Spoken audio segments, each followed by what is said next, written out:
udah gede, udah remaja gitu kan, ada masih minum susu, kan susu buat anak kecil misalkan kayak gitu ya. Susu tuh hanya untuk anak-anak gitu, kalau udah gede nggak usah lah minum susu gitu. Nah, itu tadi adalah sejumlah anggapan keliru yang beredar di tengah masyarakat terkait mengkonsumsi susu. Dan ini membuat sebagian orang menjadi enggan untuk minum susu. Lalu, seperti apa sih faktanya?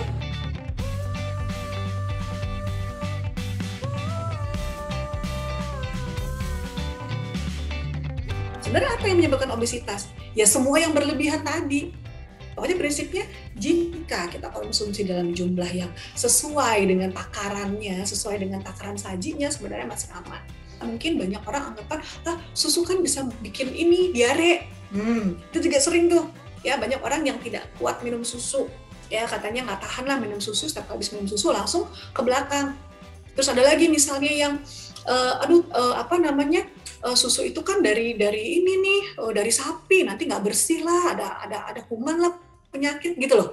Jadi banyak sekali mitos-mitos yang beredar. Padahal memang sekarang susu yang kita konsumsi maupun dalam bentuk macam-macam ya, ada yang dalam bentuk cair, ada yang dalam bentuk sudah dibentuk bubuk, itu kan pasti semua sudah mengalami proses yang menyebabkan susu tersebut bebas dari bakteri, bebas dari mikroorganisme. Jadi sebenarnya aman. Dan ternyata tidak hanya itu. Faktor budaya minum susu di Indonesia tidak mengakar kuat, ternyata tidak lepas dari sejarah dan geografisnya. Indonesia ini dahulu merupakan negara kepulauan yang memiliki tradisi agraris, ya, bukan tradisi gembala. Ya. Sedangkan negara-negara di Eropa, di Jazirah Arab, ya, di Afrika, mereka tradisi gembala. Ya. Dan korelasinya kalau tradisi gembala pasti beternak dan menghasilkan susu. Sedangkan masyarakat Nusantara pada masa lalu yaitu masyarakat agraris. Jadi kalau melihat komentar orang-orang Eropa di masa kolonial ya, seperti Thomas Stamford Raffles, seorang gubernur jenderal Inggris, di bukunya The History of Java ya, di awal abad 19, ia berkomentar merasa heran ya, kenapa orang-orang Jawa ini memelihara ternak tapi tidak mengkonsumsi susunya. Nah, kalau dari hasil penelitian Raffles, ia berujar gitu bahwa kondisi ini sama dengan di negara Asia Tenggara lainnya ya, seperti di Vietnam, di Tonkin ya, di daerah Tonkin, yang orang-orang di Tonkin itu tidak menginginkan untuk mengkonsumsi susu ya. Berdasarkan data Badan Pusat Statistik tahun 2021, tingkat konsumsi susu per kapita masyarakat Indonesia tahun 2020 adalah 16,27 kg per kapita per tahun.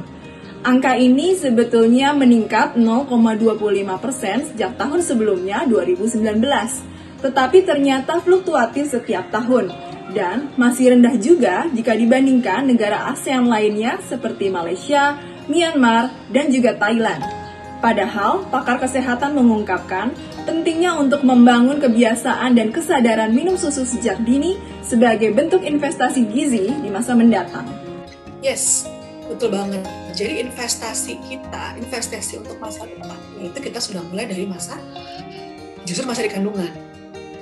Ya kan, dengan pemberian ya berbagai nutrisi yang diperlukan oleh tubuh sesuai dengan tahapan usia tersebut. Jadi fase-fase kehidupan tadi. Ya, jadi benar-benar usia 0 bahkan dari kandungan sampai dia lahir 6 bulan, 1 tahun, 1 tahun sampai 2 tahun itu krusial sekali untuk menentukan bagaimana kualitas anak kita. Ya, termasuk di mana? Di intelijensinya. Ya, psikologisnya dia juga. Ya kan, kalau ada fase-fase makan yang terlewati, nanti di kemudian harinya bisa ada gangguan emosional, gangguan psikososial. Nah, paling bagus memang kita tangani dari dini. Untuk investasi kesehatan, untuk investasi tubuh kita di masa tua, kita udah invest dengan berbagai makanan yang baik. Nah, salah satunya diantaranya adalah ya tadi protein hewani.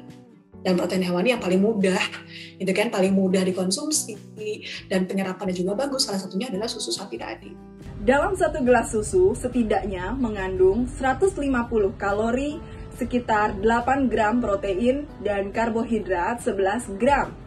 Susu juga diperkaya akan mineral seperti kalsium, fosfor, magnesium, dan zat besi.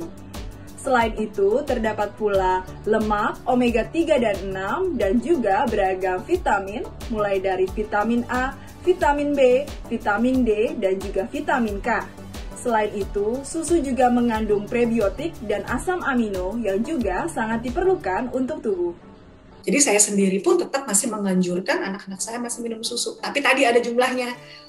Paling cuma 1 gelas sehari untuk anak-anak saya karena sudah usia SD gitu kan, dan kebutuhan dari makanan sudah tercukupi.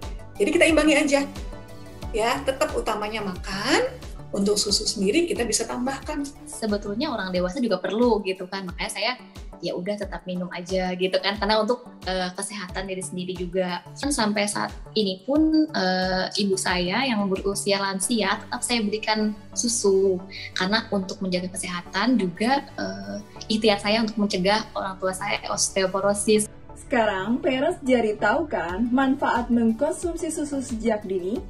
Karena susu adalah salah satu protein hewani terbaik yang mudah diserap tubuh dan juga penting untuk dikonsumsi secara rutin. Jadi memang kalau kita mau membiasakan anak kita hidup sehat, ya orang tuanya harus nyontohin dulu untuk hidup sehat, benar nggak? Anak itu learning by doing, dan mereka melihat itu pun karena contoh. Jadi intinya kita membiasakan anak kita supaya hidup sehat, orang tuanya dulu mencontohkan hidup sehat. Tapi sebisa mungkin memang kita ritual mitos ini bareng-bareng gitu loh. Aku sama suami, sama anakku juga gitu. Selain untuk kehangatan keluarga juga agar anak aku nih disiplin gitu loh. Sarapan harus ya minimal susu dengan apa yang dia mau, misalnya entah roti atau apa kayak gitu. Disinilah pentingnya parents dalam memahami literasi dan pengetahuan mengenai kebutuhan gizi keluarga dan mengaplikasikannya ke dalam kehidupan sehari-hari untuk meningkatkan status gizi keluarga dalam membangun masa depan Indonesia yang sehat dan sejahtera, seperti membangun kesadaran dan kebiasaan minum susu. Untuk parents yang mau anaknya supaya bisa hidup sehat gitu kan, nah itu gimana intinya? Ya parentsnya sendiri harus mencontohkan hidup sehat tadi. Jadi nggak serta-merta anak itu bisa jadi nanti bisa makan buah, makan sayur, minum susu dengan teratur kalau kita nggak contohkan. Anak kita sehat dari mana? Dari orang tuanya tadi. Jadi kita invest terhadap kesehatan anak sejak dini. Mesti wajib. Yuk. Bagaimana parents? Sudah siap mendukung tahap perkembangan anak dengan mengajarinya kebiasaan minum susu? Selamat mencoba!